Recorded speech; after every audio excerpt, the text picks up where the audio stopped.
আসসালামু আলাইকুম viewers, news BD ইউটিউবের পক্ষ থেকে আপনাদের জানাই স্বাগতম।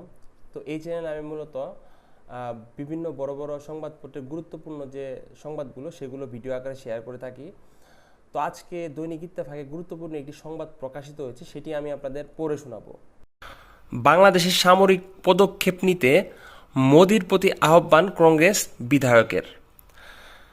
ইত্তেফাকে আজকে গুরুত্বপূর্ণ একটি নিউজ প্রকাশিত হয়েছে। সেই প্রকাশিত সংবাদটির হেডলাইন হচ্ছে এটি। তো এর মাধ্যমে এটি বোঝা যাচ্ছে যে বাংলাদেশকে নিয়ে ইন্ডিয়ারা বর্তমানে একটি বেশি চিন্তাগ্রস্ত। তো দেখি গুরুত্বপূর্ণ এই নিউজে তারা কি বলেছে।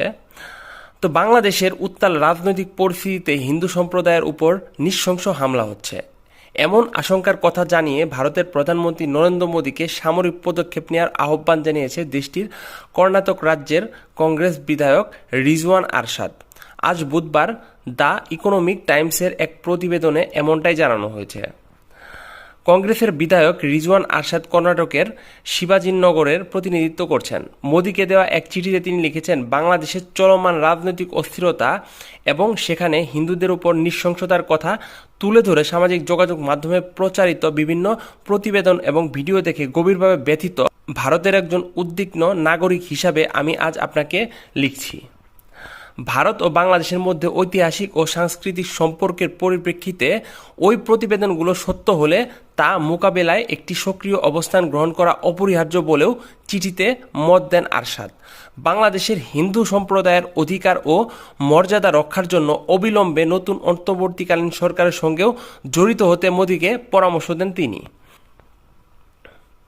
এখানে আরও বলা হয়েছে, কংগ্রেস বিধায়ক লিখেছেন, ভারতের সামাজিক যোগাযোগ মাধ্যমে ডানপন্থী প্রভাবশালী এবং হ্যান্ডেলগুলি এমন খবর প্রকাশ করেছে যেগুলো সত্যতা নিশ্চিত করার জন্য ভারত সরকারকে অনুরোধ করছি। এগুলো সত্যি হলে ভারত সরকারের দৃঢ় পদক্ষেপ নেওয়া উচিত।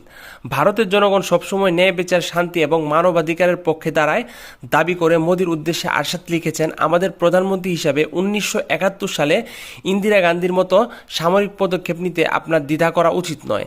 আমি আপনাকে এই সংকটময় সময়ে বাংলাদেশের আমাদের হিন্দু ভাই ও বোনদের সাহায্যের হাত বাড়িয়ে দেওয়ার জন্য ব্যবহার করার জন্য অনুরোধ করছি।